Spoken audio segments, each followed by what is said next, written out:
आवाज थोड़ा वो करने जाएगा। हाँ देखिए क्या स्वामी हम कैसे हो तुम। हाँ प्रिंसिपल ऑफ मैनेजमेंट का मीनिंग समझ चुके थे।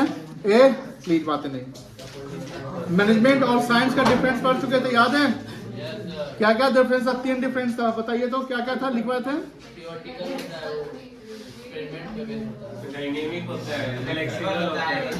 एक फ्लेक्सिबल होता है, एक रिजिड होता है, एक एब्सोल्यूट होता है। हाँ चलिए एक आपका प्योर साइंस मैनेजमेंट प्रिंसिपल से टेक्निक पढ़ लिए थे, वैल्यूज और एथिक्स पढ़ लिए थे। कल पढ़े थे वैल्यू जो एथिकल बिहेवियर होता है, आपके बिहेवियर से चलता है कि क्या मतलब कितना आपका प्रिंसिपल सही है। तो प्रिंसिपल अलग है और बिहेवियर क्या है, एथिक्स क्या है, अलग है। नेचर और सिग्निफिकेंस कुछ बच्चे को ये समझ में नहीं आया था, मतलब कि आप क्यों नहीं समझ आया था, हो सकता है कॉन्सेंट्रेशन की कमी रही होगी। 9 किताब में आपके 7 पॉइंट है ना, बुक में कितने पॉइंट है वो भी नहीं पता होगा कितने पॉइंट। हमने कल बोला था कि कुछ जब कोई भी टॉपिक आता है तो उस टॉपिक का जो फीचर्स होता है वो फीचर में कुछ बातें ऐसी होती है जो सेम होता है हर जगह। बोला था, याद है? Yes sir. जैसे मैनेजमेंट का जब आप फीचर पढ़े होंगे तो मैनेजमेंट के फीचर में एक रहा होगा डायनेमिक, ये परवेसिव, याद है? क्या था? परवेसिव। परवेसिव का मतलब ही तो होता है यूनिवर्सल, जो सभी जगह एप्लीकेबल होता है, कोई दिक्कत नहीं है। चाहे वो छोटा फर्म हो, बड़ा फर्म हो, लोअर लेवल हो, मिडिल लेवल हो या टॉप लेवल हो। तो यूनिवर्सल एप्लीकेबिलिटी का मतलब होता है कि जो हम प्रिंसिपल अप्लाई करते हैं अपने मैनेजमेंट में, बिजनेस में, वो सब जगह यूनिवर्सली अप्लाई करना पड़ेगा। लेकिन ध्यान रखिएगा सेम प्रिंसिपल हर जगह अप्लाई नहीं होगा।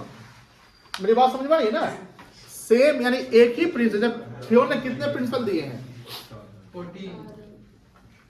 14 दिए हैं, तो 14 का 14 प्रिंसिपल जहां हर जगह सेम ही टाइप का अप्लाई होगा नहीं। हो सकता है कि प्रोडक्शन डिपार्टमेंट में जो प्रिंसिपल अप्लाई हो रहा है, मार्केटिंग वाला में कोई और प्रिंसिपल अप्लाई हो रहा है। एचआर डिपार्टमेंट का कुछ और प्रिंसिपल, जैसे एचआर डिपार्टमेंट का हमें सैलरी वगैरह रेम्युनरेशन देना, तो उसके रेम्युनरेशन का प्रिंसिपल चल रहा होगा। अपनी बात समझा रही है ना? तो प्रिंसिपल का मतलब कि 14 प्रिंसिपल में से जो सिलेक्टेड प्रिंसिपल या जो प्रिंसिपल है वो कहीं ना कहीं मैनेजमेंट में हर लेवल पे, हर ऑर्गेनाइजेशन में चलता है। मान लो जैसे स्मॉल स्केल, जैसे सोल ट्रेडिंग बिजनेस है। सोल ट्रेडिंग बिजनेस में जैसे आपने एक प्रिंसिपल देखा होगा, सेंट्रलाइजेशन एंड डिसेंट्रलाइजेशन, याद है? तो सेंट्रलाइजेशन का मतलब होता है कि जो ऑथोरिटी जो होती है वो फ्यू हैंड्स या सिंगल हैंड में रहता है, सारा डिसीजन मेकर वही रहता है। और डिसेंट्रलाइजेशन कहता है कि पावर हम क्या करते हैं, डिस्ट्रीब्यूट कर देते हैं। डिपार्टमेंट जहां होगा वहां डिसेंट्रलाइज होगा। अब सोल ट्रेडिंग में क्या डिसेंट्रलाइजेशन चलेगा? एकदम नहीं चलेगा। तो आप ये नहीं कह सकते हैं कि sir all 14 principle apply on all types of organisation, ये नहीं कह सकते हैं। और सोल ट्रेडिंग है तो वहां 14 का 14 प्रिंसिपल अप्लाई होगा, ऐसा पॉसिबल नहीं है। हाँ जैसे लार्ज स्केल कंपनी है, वहां कंपनी में हर प्रकार के काम होते हैं, हर प्रकार का डिपार्टमेंट रीजन वाइज होता है, लैंग्वेज वाइज होता है, क्योंकि आप जैसे रीजन चेंज करेंगे तो हो सकता है आपके लैंग्वेज भी चेंज करने पड़ जाए। तो वहां पर 14 principle depending upon the situation जो है वो अप्लाई होता है। तो यही कहता है यूनिवर्सल एप्लीकेबिलिटी। सेकंड है जनरल गाइडलाइंस। गाइडलाइंस पढ़े होंगे, जनरल गाइडलाइंस की मैनेजमेंट में कुछ गाइडलाइंस हर इंप्लॉय के लिए सेम होते हैं। आने का dress code, language code, professional जो एस्केप्टिसिज्म होता है। अब देखिए एक वर्ड हम बता रहे हैं, एस्केप्टिसिज्म। इसका मतलब लिख लीजिए, पहले स्पेलिंग लिख लीजिए,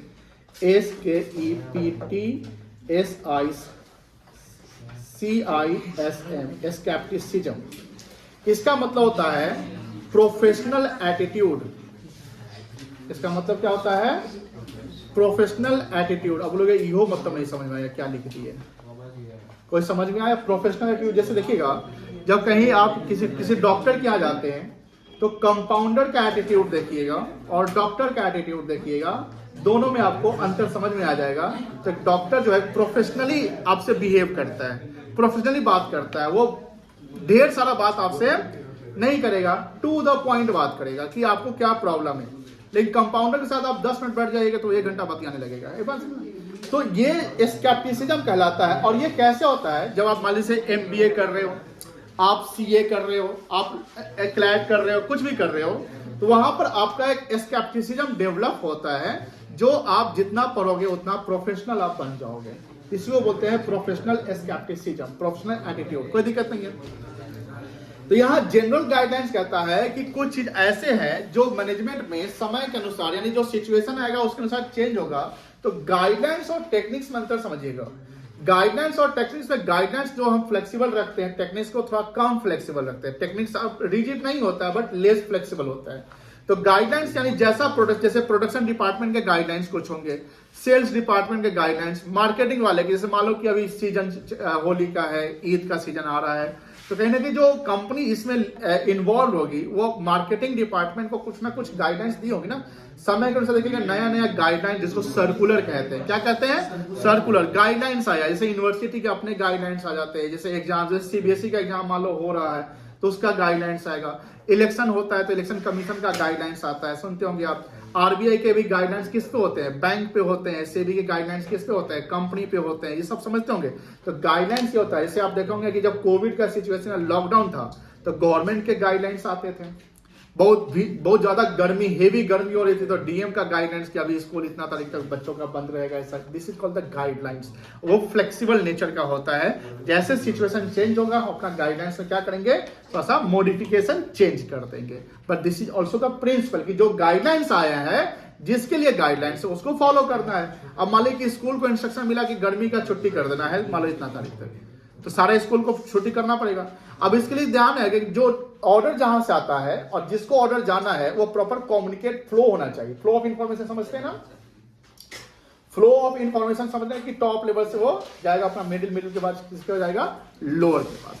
लेकिन गाइडलाइन जो बनता होगा, पॉलिसी बनता होगा, तो टॉप लेवल बनाता होगा। अब प्रैक्टिकली जो ग्राउंड लेवल से कौन करेगा? लोअर वाला। तो टॉप से कहां जाएगा? मिडिल के पास। मिडिल से कहां जाएगा? लोअर के पास। This is called the guidelines. कोई दिक्कत नहीं, तो शांति रखिए। थर्ड है फॉर्म बाय प्रैक्टिस। ये तो समझो, R&D समझिए। तो R&D research and development, research and development under progress. Disturb कर रहा है। आप आगे रखिए। अरे हम अपना बैग देते हैं। तुम तीनों को R&D कर देंगे। हम तो मेरा चलिए अच्छा ठीक है, तुम दोनों को R&D कर देंगे। ठीक है, हम खुश। R&D under progress, research and development. बाबा प्लीज शांति बनाने के लिए। Research and development under progress, क्या ये प्रिंसिपल होगा? नहीं होगा, क्योंकि अंडर प्रोग्रेस है। आगे वो सक्सीड करेगा कि नहीं करेगा, गोल अचीव होगा कि नहीं होगा, ये अभी कॉन्टिजेंट है। क्या है? कॉन्टिजेंट। आकाश, कॉन्टिजेंट का मतलब क्या है? कॉन्टिजेंट, कॉन्टिनेंट नहीं है बेटा, कॉन्टिजेंट कल पढ़ाए थे। ऋषि तुम बताओ, तुम बताओ कौशिक। कॉन्टिजेंट का एक वर्ड ही बताइए, पूरा मीनिंग नहीं पूछेंगे, एक वर्ड। उसको और क्या कहते हैं आप बताइए। तहरीर अनसर्टेन। कॉन्टिजेंट मतलब क्या होता है? हैपनिंग और not happening of an event depends on future. जो चीज हो सकता है, नहीं भी हो सकता। यानी जो R&D अंडर प्रोग्रेस है, research and development under progress है, वो क्या है? कॉन्टिजेंट है। आपको सपोज कि हमने प्रिंसिपल अप्लाई कर लिया, सक्सीड कर लिया, लेकिन वो प्रिंसिपल फ्यूचर के लिए रखना है, तो उस प्रिंसिपल से गोल अचीव हो ही जाएगा। कंफर्म है? प्रिंसिपल से कोई गोल अचीव होगा ही होगा, सर्टेन, एकदम 100% श्योर बोलते हैं। क्या ये 100% श्योर हो सकता है कि गोल अचीव कर ही लेंगे? नहीं। तो हम कह सकते हैं प्रिंसिपल भी तो एक तरीके से कॉन्टिजेंट ही नेचर का हो गया। तो form by practice and experience, जितना प्रैक्टिस करेंगे उतना एक्सपर्टीज, स्किल आएगा। जितना स्किल स्पेशलाइजेशन आएगा, आप उसको क्या करेंगे? रिपीटेडली यूज करेंगे। जो चीज को आप रिपीटेडली यूज करते हो वही आपका प्रिंसिपल बन जाता है। ये तो फ्लेक्सिबिलिटी समझ ले होंगे। डायनेमिक नेचर फ्लेक्सिबल होता है, समय चेंज होगा, सिचुएशन चेंज होगा, आपको अपना प्रिंसिपल में क्या करना पड़ेगा? चेंजिंग लाने पड़ेंगे। Influence the human behaviour. Human behaviour से आप लोग समझोगे कि जो बिहेवियर ह्यूमन का होता है, तो ह्यूमन बिहेवियर का जो नेचर होता है, अगर वो उसको अपने लाइफ में चेंज लाना है तो अपना कुछ प्रिंसिपल फॉलो करेगा। जैसे मान लो कुछ बच्चे जो 11th में थे तो बोलते थे कि सर 12th में पक्का बहुत मेहनत करके पढ़ेंगे, 12th में पढ़ेंगे, पक्का पढ़ेंगे, है कि नहीं? 11th तो जैसे तैसे हो गया, कोई दिक्कत नहीं है। 12th में क्योंकि 12th मेरा बोर्ड है, बच्चों को समझ में आ रहा है कि 12th बोर्ड है, पढ़ना पड़ेगा। तो अब वो पढ़ना पड़ेगा तो उसके लिए अपना एक प्रिंसिपल बनाना पड़ेगा। जैसे आप अपना प्रिंसिपल बना लिए, खूब पढ़ना पड़ेगा। आप ध्यान रखिएगा, आपका जो बिहेवियर पहले था और आपका बिहेवियर राइट नाउ से अब जो होगा, क्या उसमें चेंजिंग फील आते हैं? चेंजिंग होंगे, एकदम चेंज हो जाएंगे। दूसरा कि सपोज करो जैसे 1950 से लेकर 1950 से लेकर 1990 तक इंडिया में इंडस्ट्रियल पॉलिसी रिजोल्यूशन चलता था, आईपीआर, जो 1956 में आया था। प्लानिंग कमीशन 1950 में सेटअप हुआ था और फर्स्ट प्लानिंग कमीशन 1951 से चला था। सुनिए ध्यान से। तो यहां पर क्या था कि इंडिया जो उस समय मिक्स इकोनॉमी में पब्लिक सेक्टर को लीड रोल पर रखती थी और वहां पर लाइसेंसिंग, कोटा और परमिट था। अब लाइसेंसिंग, कोटा, परमिट मतलब गवर्नमेंट सबको लाइसेंस नहीं देती थी। गवर्नमेंट बहुत सारे सेक्टर में प्राइवेटाइजेशन किया ही नहीं था। कोटा का मतलब रिजर्वेशन का होगा कि यहां प्राइवेट नहीं आएगा। परमिट का मतलब कि जो ग्लोबल बिजनेस आप एक्सपोर्ट इंपोर्ट करते हो उसमें रिस्ट्रिक्शन लगा देना। दूसरा कि लिमिटेशन लगा देना कि आपको इतना ही सामान बेचना है, इससे ज्यादा नहीं बेचना है। तो कहीं ना कहीं जो प्राइवेट सेक्टर इंडिया में थे वो ज्यादा एक्सप्लोर अपने आप को नहीं कर पा रहे थे। अब उनको अगर एक्सप्लोर करना, और इंडियन इकोनॉमी क्या है तरीके से क्रैश मतलब कि डाउनफॉल पे चल रही थी, तो फाइनेंस मिनिस्टर 1991 में न्यू इकोनॉमी पॉलिसी लाते हैं। तो हम कह सकते हैं जो इकोनॉमिक रिवॉल्यूशन हुआ 1950 से 90 का जो एक मतलब 4 दशक 4 डिकेड्स जो थे, उसको चेंज करके 1991 में नया एक पॉलिसी लाया गया जहां पर फॉरेन इन्वेस्टमेंट को इंडिया में बढ़ाया गया, गोल्ड रिजर्व डाले गए जिससे पैसे क्रिएट हुए, प्लस ग्लोबलाइजेशन आया, प्राइवेटाइजेशन आया और लिबरलाइजेशन आया। तो अब अगर कंपनी को इतना मौका मिल रहा है तो इससे इकोनॉमी का भी क्या होगा? ग्रोथ होगा। क्या होगा? ग्रोथ होगा। अब यहां पर जो सेंटिमेंट कंपनी का रहा होगा, कंपनी के एम्प्लॉय का रहा होगा, उनका जो बिहेवियर रहा होगा पहले के तुलना में चेंज हुआ होगा। और हम इंसेंटिवाइज कर दे, यानी इंसेंटिव देना शुरू कर दे, बोनस देना शुरू कर दे, रिवॉर्ड देना शुरू कर दे, क्या एम्प्लॉय के एटीट्यूड में एक तरीके से मोटिवेशन आएगा कि नहीं आएगा? मोटिवेशन 2 प्रकार का होता है, हम लोगों को आगे पढ़ना है। एक पॉजिटिव मोटिवेशन होगा और एक निगेटिव। निगेटिव मोटिवेशन जैसे अभी कोई बच्चा ध्यान नहीं दे रहा है तो उसको डांट दिए कि तुम घर पे फोन कर देंगे, बच्चा ध्यान देगा, सर फोन ही कर देंगे तो ध्यान नहीं देगा। ये हुआ निगेटिव मोटिवेशन। अब पॉजिटिव हुआ कि कोई बच्चा जैसे सवाल का जवाब दिया, ब्रिलियंट। जैसे मान लो केशव मतलब जितना एक्सपेक्टेशन था उससे ज्यादा सवाल बना के लाया, उसको वेरी गुड कर दिए, उसको पॉजिटिव मोटिवेशन मिला होगा। ठीक है, this is called the behaviour. Next है cause and effect. Cause and effect समझ में आ रहा है? कोई चीज होने का कोई कॉज होता है। बहुत प्लीज उत्कर्ष, सब आपकी बारी होगी ना। तो कॉज एंड इफेक्ट क्या हुआ कि कोई कॉज मतलब कि कोई सिचुएशन आता है तो उसके कुछ कारण होते हैं, उस कारण से कुछ इफेक्ट बनता है और उस इफेक्ट का हम सॉल्यूशन जब ढूंढते हैं क्या होना चाहिए। जैसे मान लो कि कोरोना जो आया, एक पैंडेमिक आया, महामारी जिसको कहते हैं, तो उससे क्या हुआ? पूरे वर्ल्ड को नुकसान हुआ। हर इकोनॉमी ने, हर कंट्री ने अपना अपना रोल प्ले किया। जिस कंट्री से जो बनता था उसने किया बचाव के लिए, आम जनता को बचाने के लिए। तो हम कह सकते हैं कि जो चीजें, घटनाएं हैं, वो घटनाएं कहीं ना कहीं प्रॉब्लम क्रिएट किया, तो उस प्रॉब्लम का हम क्या ढूंढ रहे हैं? सॉल्यूशन। सॉल्यूशन मुझे मिल गया और वो सॉल्यूशन अप्लाई करके हमको लगता है कि प्रॉब्लम अब क्या हो गया? खत्म हो गया। तो वही हम अपना क्या बना लेंगे? एक प्रिंसिपल बना लेंगे। यानी जैसे कोई सवाल बनाते हैं या कहीं जाते हैं, आप कुछ भी करते हैं, कोई रास्ता है आपका, ये रास्ता हमेशा आपको परेशान करता है, आप क्या करेंगे? वो रास्ता चेंज करेंगे। वो रास्ता चेंज कर दूसरा रास्ता पकड़े, वो भी रास्ता परेशान कर रहा है, क्या करेंगे आप? तीसरा रास्ता जाएंगे, वो रास्ता से आप गोल पे पहुंच गए, क्या करेंगे? वही आप रेगुलर कर लेंगे ना।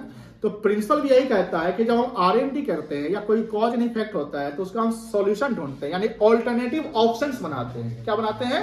ऑल्टरनेटिव ऑप्शन बनाते हैं। उस ऑप्शन में जो बेस्ट होता है उसको हम सिलेक्ट कर लेते हैं, वही हमारा क्या हो जाता है? प्रिंसिपल हो जाता है। आप सुने होंगे जैसे कोई स्टार्टअप करता है, कोई बिजनेस करता है, तो उसमें क्या करता है? ऑल्टरनेटिव ऑप्शन बनाता है कि क्या रेंट पर प्रीमिसेस रख ले, खरीद ले, क्या करना है, कोई मशीन इक्विपमेंट लेना, उसका क्या करना है, वगैरह वगैरह। तो उसके बाद 2-4 ऑप्शंस होते हैं, बस 4 ऑप्शन तो हमको लेने नहीं है, बेस्ड अमाउंट ऑल जो है हमको क्या करने हैं? सिलेक्ट कर लेना। Aimed at efficiency. हम अगर प्रिंसिपल इंप्रूव बनाते हैं, हम रेगुलर उस पर करते हैं, तो स्पेशलाइजेशन आएगा, स्किल डेवलप होगा, और जब स्किल डेवलप होगा तो एफिशिएंसी क्या होगा? हमारा इंप्रूव होगा। यानी हम फोकस एफिशिएंसी पे करते हैं, एफिशिएंसी को बढ़ाने के लिए करना है। जैसे मान लो रेमुनरेशन एक प्रिंसिपल है, याद होगा। तो रेमुनरेशन अगर टाइमली देते हैं, एम्प्लॉय के बीच में पॉजिटिव मोटिवेशन आएगा, तो पॉजिटिव मोटिवेशन आएगा, एम्प्लॉय प्रॉपर काम करेगा।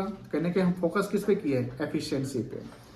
कॉन्टीजेंट समझ गए, अनसर्टेन होता है क्योंकि हम जो अभी कर रहे हैं, यानी प्लान जो है वो गारंटी नहीं देता है कि फ्यूचर आपका वैसे ही होगा एज पर प्लान। मतलब कि जैसा हमने प्लान किया वैसा ही फ्यूचर होगा, ऐसा पॉसिबल है? यस भी और नो भी। हो सकता है कि हम उसके नजदीक पहुंच गए, हो सकता है जितना प्लान किया उससे अच्छा हो गया, हो सकता है खराब हो गया, कुछ भी है, अनसर्टेन है। और प्रिंसिपल हमारा क्या होता है, कॉन्टिन्यूअस इन नेचर। कॉन्टिन्यूअस का मतलब क्या होता है, अनटिल गोल या आर अचीव हमको प्रिंसिपल अप्लाई करते रहना, कोई दिक्कत नहीं है। क्लियर हो गया। अब है कि सर प्रिंसिपल अप्लाई करने के क्या सिग्निफिकेंस है। सिग्निफिकेंस मतलब इंपॉर्टेंस, क्या सिग्निफिकेंस है। तो यहां इसके कुछ कीवर्ड देख लीजिए। पहला जो है guideline, guiding the framework. Guiding मतलब क्या होता है, गाइड करना, रास्ता बताना।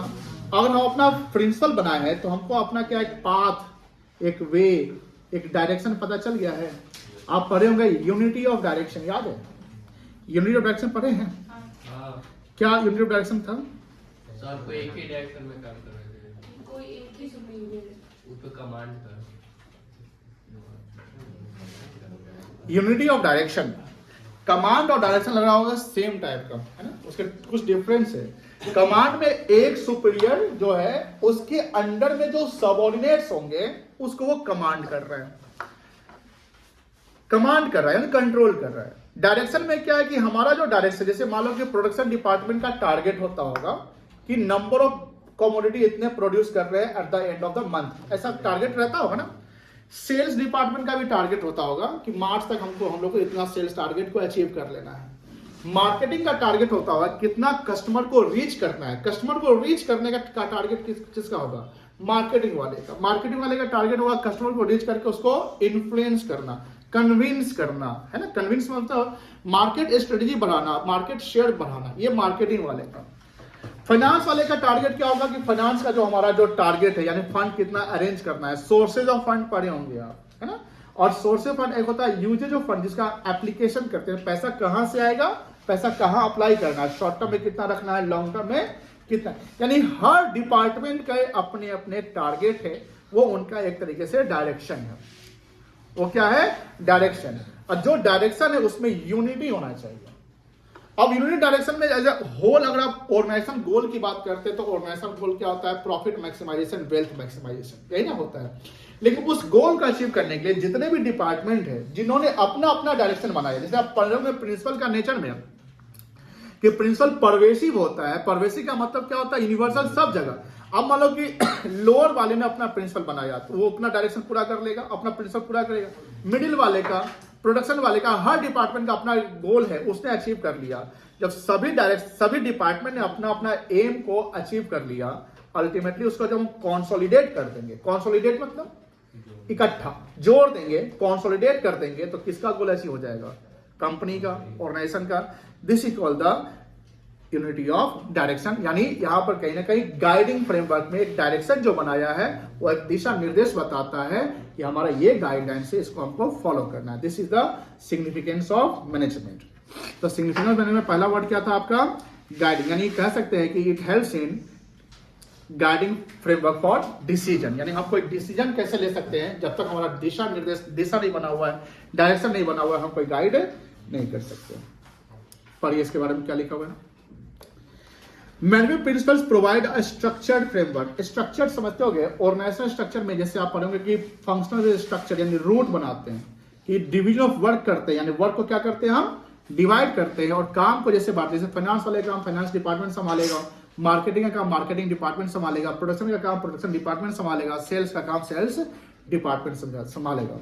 Framework for the help of manager to make informed decisions. Informed decision का मतलब समझा सकते हैं, इन्फॉर्म्ड डिसीजंस। इन्फॉर्म्ड मतलब इंफॉर्मेशन सबसे इंपॉर्टेंट डेटा होता है किसी भी कंपनी के लिए। अगर कोई चीज का इंफॉर्मेशन है तो फायदा है, किसी चीज का इंफॉर्मेशन अगर आपको नहीं है तो ये फायदा नहीं है, ये कहीं ना कहीं नुकसान पहुंचा सकता है। तो जो इन्फॉर्म्ड है, इंफॉर्मेशन है, उसका हम क्या करेंगे, एक तरीके से डिसीजन लेंगे। This framework ensures that every decision is align with the organisation's overall goals and strategy. यानी कह रहा है गाइडिंग फ्रेमवर्क में कि जो भी डिपार्टमेंट अपना अपना डिसीजन लेने वाला है, वो हर डिपार्टमेंट का जो डिसीजन होगा उस लेवल पे वो अलाइन होना चाहिए। अलाइन मतलब मिलता जुलता है, उससे मिलना चाहिए, अलाइन होना चाहिए, किसके गोल से? ऑर्गेनाइजेशन से। आपने पढ़ा होगा एक और principle, subordination of individual interest to general interest, याद है? Subordination of individual interest to general interest क्या कहता था कि हर डिपार्टमेंट के जो एम्प्लॉय होंगे वो अपना डिसीजन, अपना बेनिफिट, अपना गोल सेकेंडरी रखेंगे, पहला गोल किसका रखेंगे? कंपनी का रखेंगे, यही ना कहला था। तो लेकिन बात यह कि अगर आप जिस किसी डिपार्टमेंट के आप सुपीरियर हैं तो उस डिपार्टमेंट को संभालने का काम आपका होगा ना। अब मान लो कि रिलायंस इंडस्ट्री का कोई टारगेट होगा, तो जितना भी जिले में, गांव में, शहर में, राज्य में जितने भी डिपार्टमेंटल हेड्स होंगे, वो डिपार्टमेंटल हेड अपना अपना डिपार्टमेंट का गोल अचीव करके देगा, तभी ना कंपनी का गोल अचीव होगा। अब रिलायंस का टारगेट पूरा ही नहीं हो रहा है, यार मतलब मुजफ्फरपुर में बोला गया कि हर महीने 10,000 नए सब्सक्राइबर बढ़ाना है जियो के, मान लो कर एक टारगेट है, तो जियो वाला यहाँ किसी को कॉल ही नहीं करते हैं, मान लो उनका सर्विस खराब है, और ऐसे सर्विस एक डिस्ट्रिक्ट खराब है तो इस डिस्ट्रिक्ट से तो कंपनी को नुकसान नहीं होगा, लेकिन ऐसे से बहुत सारे डिस्ट्रिक्ट में अगर प्रॉब्लम हो जाएगा तो कंपनी को ओवरऑल क्या हो जाएगा? नुकसान हो जाएगा। इसलिए बोला जाता है कि सब ऑर्डिनेट करिए इंडिविजुअल इंटरेस्ट को, किस इंटरेस्ट में? जनरल इंटरेस्ट में। सेकेंड है, अगर हम प्रिंसिपल अप्लाई करते हैं तो इससे फायदा क्या है? ये हमारा एफिशिएंसी को क्या करेगा? और जब एफिशिएंसी बढ़ेगा तो इससे क्या बढ़ेगा? प्रोडक्टिविटी, मतलब आउटपुट भी तो बढ़ेगा। आप पढ़े होंगे कॉन्सेप्ट्स ऑफ मैनेजमेंट, याद है? Concepts of management chapter 1, nature and significance of management.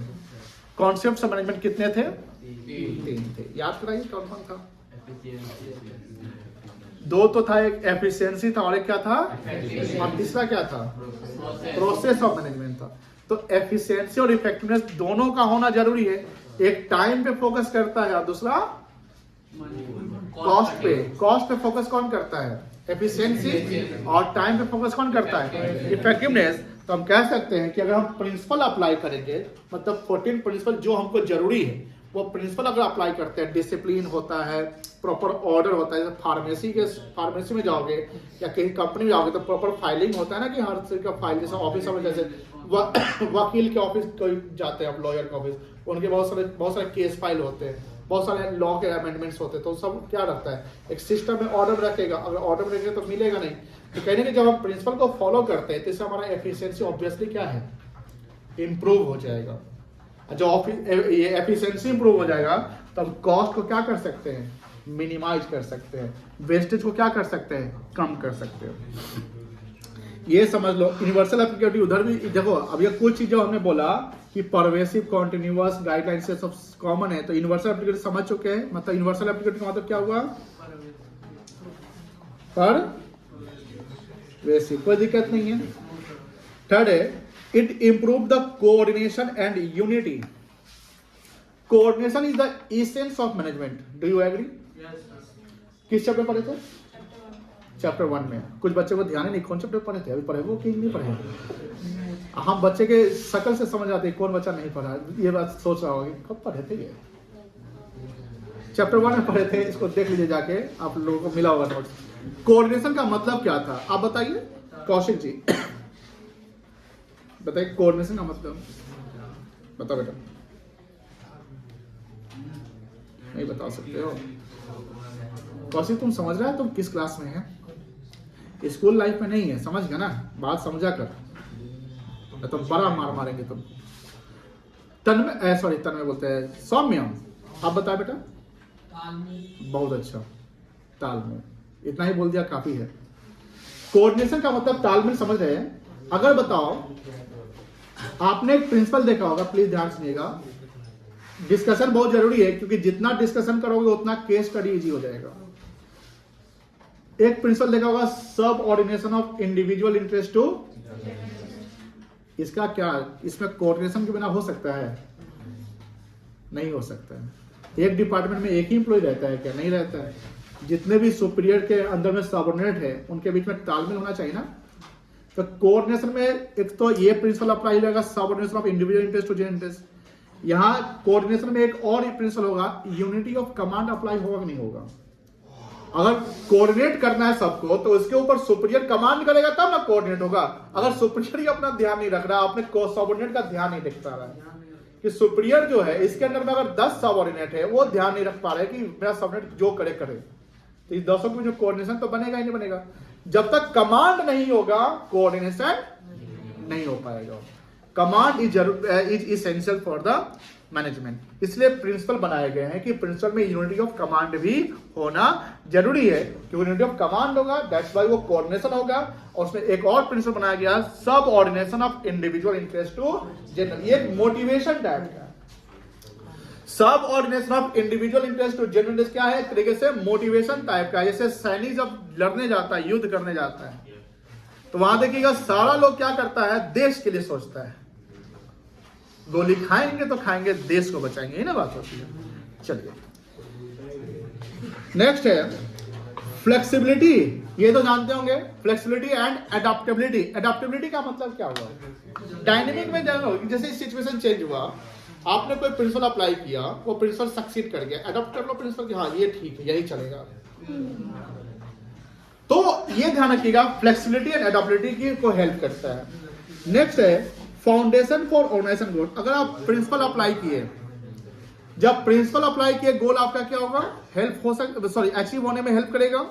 तो कहीं ना कहीं ऑर्गेनाइजेशन के ग्रोथ का एक स्ट्रक्चर्ड बेस फाउंडेशन बन चुका है। फाउंडेशन मतलब क्या होता है, फाउंडेशन मतलब रूट, समझ सकते हैं, नींव जो बन चुका है आपका। नेक्स्ट है it facilitation of effective communication. Effective communication जैसे वो अभी बतिया रहा है ना, तो इफेक्टिव कम्युनिकेशन यहां से नहीं जा रहा है, देख रहे हो। इफेक्टिव कम्युनिकेशन, कम्युनिकेशन का मतलब होता है transmission of information from sender to receiver. I am here the sender, you all are the receiver. Effective कब होगा, जब बात को सुनोगे, नहीं सुनोगे तो इफेक्टिव कम्युनिकेशन नहीं होगा, जिसको बोलते हैं कम्युनिकेशन गैप। कम्युनिकेशन गैप, इसको नॉइज भी कहा जाता है, डिस्टरबेंस भी कहा जाता है। एक चैप्टर पढ़ना हम लोगों को डायरेक्टिंग, क्या पढ़ना है, डायरेक्टिंग। उस डायरेक्टिंग में एक टॉपिक है कम्युनिकेशन, किताब होगा तो देख लेना। और इससे पूछता है एग्जाम में, flow of information from sender to receiver is called communication.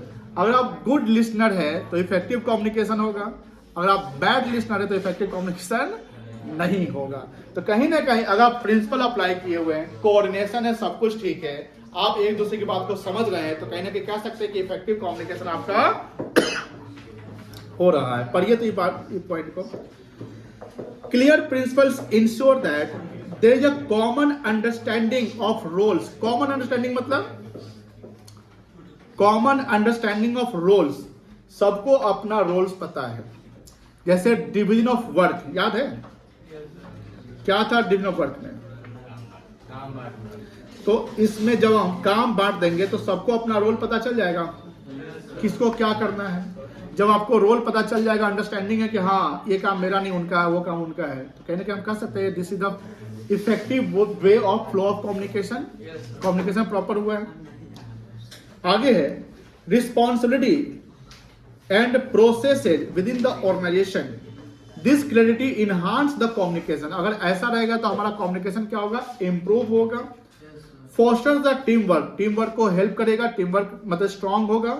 And ensure that everyone is working towards the same goal, मतलब organisational goals.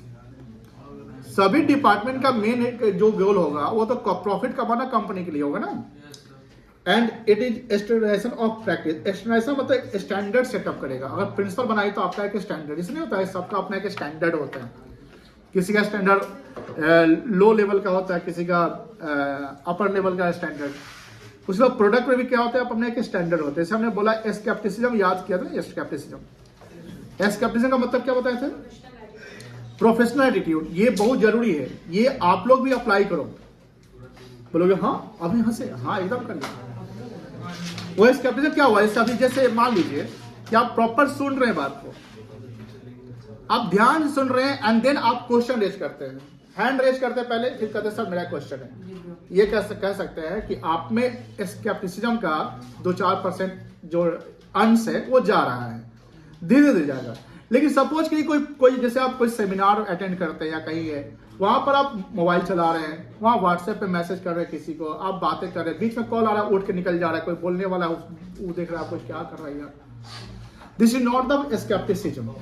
Mobile phone silent रखिए, वाइब्रेट में रखिए, है कि नहीं है? जब इंपॉर्टेंट एकदम इसेंशियल कॉल है तो उसको आप अपने तरीके से उसको रिसीव करिए। मेरी बात समझ? ये आपका स्टैंडर्ड सेट करता है। क्या सेट करता है? स्टैंडर्ड। कोई दिक्कत नहीं है, इसके पूरे बातों को पढ़िए तो किताब में ये पूरा पढ़िए। अभी पूछेंगे इसके डिटेल्स थोड़ा सा। सिग्निफिकेंस ऑफ मैनेजमेंट के कीवर्ड्स हैं। गाइडिंग फ्रेमवर्क, गाइडलाइंस प्रोवाइड करना, है ना? डिसीजन मेकिंग, हर डिपार्टमेंट का डिसीजन होता है लेकिन ये सब अलाइंड होना चाहिए। किसका क्या होना चाहिए?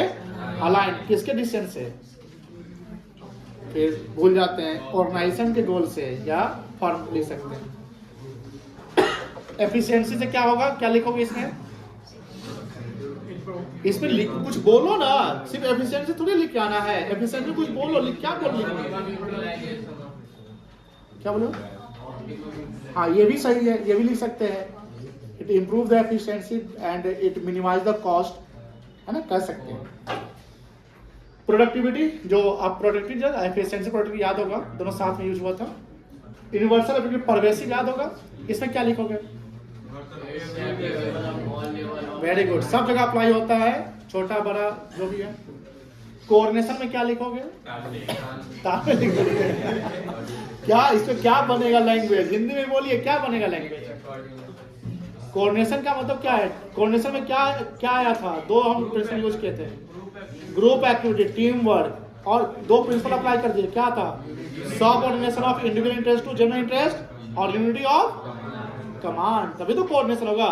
यानी सुपीरियर और सबऑर्डिनेट का रिलेशन प्रॉपर होना चाहिए। सुपीरियर और सबऑर्डिनेट के बीच में हार्मोनी होना चाहिए, डिस्कॉर्ड नहीं होना चाहिए। हार्मोनी मतलब? अरे हार्मोनी का मतलब पीस, शांति। हाँ ठीक बोले। मतलब कि एक फ्रेंडली नेचर होना चाहिए, दुश्मनी नहीं होना चाहिए। किसी मेरा जूनियर है, काम नहीं करता, इसको पैसे नहीं देंगे, तो दोनों के बीच में डिस्कॉर्ड चल रहा है। DISCORD, Discord. ये बोलता है कि बॉस पैसा नहीं देते हैं, हम बोलते हैं कि काम ही नहीं करता है, तो ये हार्मोनी है क्या? नहीं है, तो ये डिस्कॉर्ड कहलाएगा। इसको ठीक करिए, सेटल करिए, है ना? डिस्कॉर्ड और डिस्प्यूट में क्या अंतर है? डिस्प्यूट का मतलब विवाद होता है कोई चीजों के लिए, जिसे मतलब कि उसको आप लार्ज वर्ड में यूज कर सकते हैं, कोई चीज का झगड़ा वगैरह। और डिस्कॉर्ड का मतलब कि जो तालमेल प्रॉपर नहीं है, मतलब जहां मन का मिलाप नहीं है। आप एक दूसरे पे ट्रस्ट इशू आप दोनों का है, ट्रस्ट इशू समझ रहे ना? आर्गुमेंट के लिए। हाँ, मतलब ट्रस्ट इशू, इस पे हम विश्वास नहीं करते, यहाँ पे विश्वास नहीं करता है। यूनिट कमांड समझ रहे? फ्लेक्सिबिलिटी समझ रहे हो? Dynamic flexibility. ऑर्गेनाइजेशन ग्रोथ यानी सबका जो गोल होना चाहिए वो किसके लिए होना चाहिए? इसमें आप ये प्रिंसिपल लगा सकते हो, सबऑर्डिनेशन वाला, याद है? कम्युनिकेशन इफेक्टिव होना चाहिए, ठीक है ना? एक्सटेंशन सेटअप होना चाहिए। रिसोर्स एलोकेशन का मतलब, रिसोर्स मतलब बताइए। साक्ष्य वैभव, मैनेजमेंट में 3 रिसोर्स के नाम बताइए। चैप्टर 1 में पढ़े होंगे। 3 रिसोर्स का लैंड, लेबर और मशीन।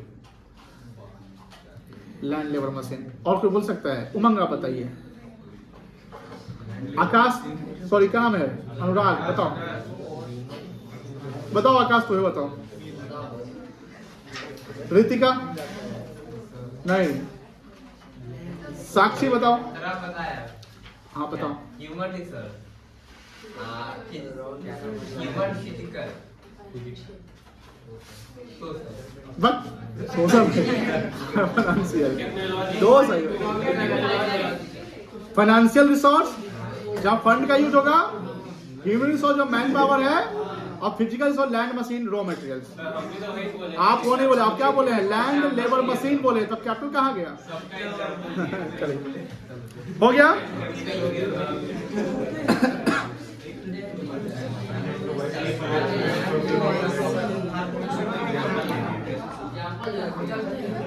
एक काम करिए, जो ये जो मार्ग है इसको आप पढ़िए। तो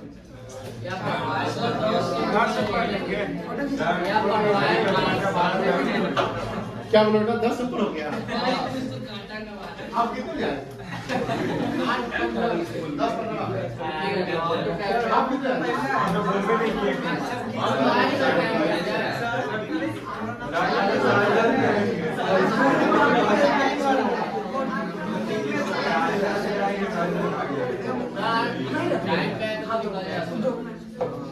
जाना घर ही ना है, हाँ कहाँ जाना है? कहाँ है? MB से है वाला? कौन जाते हैं? Available का है?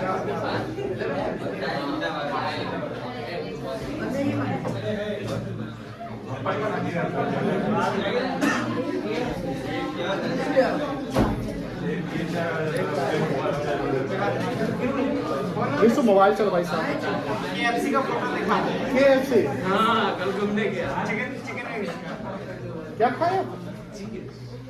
चिकन तो आप खावे करेगा। चिकन में क्या खाया? अकेले मार दिया? अकेले फैमिली पैक 1200 रुपया 12 लेते हैं। कल हम भी खाए KFC खाए मजा तो है ना।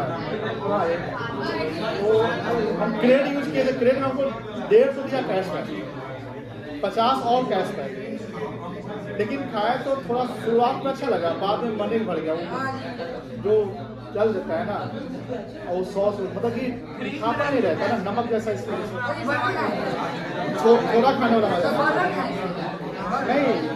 हम खाए थे पॉपकॉर्न और वो जो स्ट्रीट्स होता है ना, मेरा पड़ा था 500 डिस्काउंट करके 200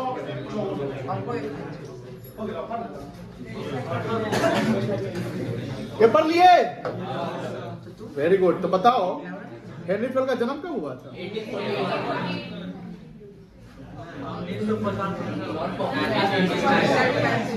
14 में जन्म हुआ था। अच्छा ये देखिए, डैड यू सी USSR वाई से याद है? हाँ रिसु याद है? बोलो पूछो तो प्रिंसिपल का नाम। डैड यू सी तो है ही है, कीवर्ड एग्जाम में है 14 पे डैड यू सी मत लेके आ जाना। ऐसा कि सर ये लिखवा था डैड यू सी USSR वाई से 14 पे कंप्लीट, अब जाओ घर। नहीं बेटा गड़बड़ा जाएगा, उस 14 का नाम लिख के आना है। बोलिए बोलिए। गुड है। किस किस को याद है ऑनेस्टली हैंड रेज करिए। एक बच्चा, 2 3 4 5 6 7 8 9 14 प्रिंसिपल। 10 बच्चों को याद है? तुम लोग याद नहीं है? हाथ उठाओ।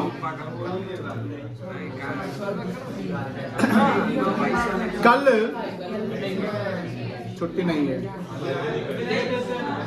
कल छुट्टी किस बात करें? वो अभी क्या नाम जो आए थे, क्या नाम बोलते?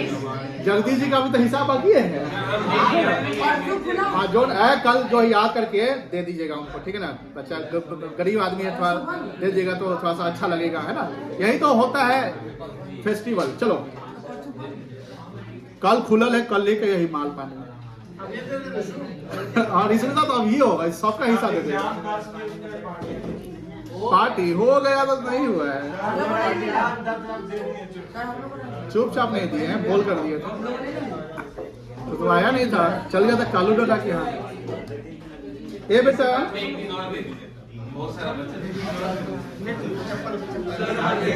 ए प्लीज दो चांस।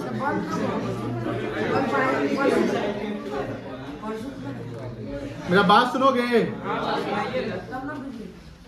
ये नोट कर लेना, ये 14 प्रिंसिपल गया है, नोट इधर कर लेना या ना करना।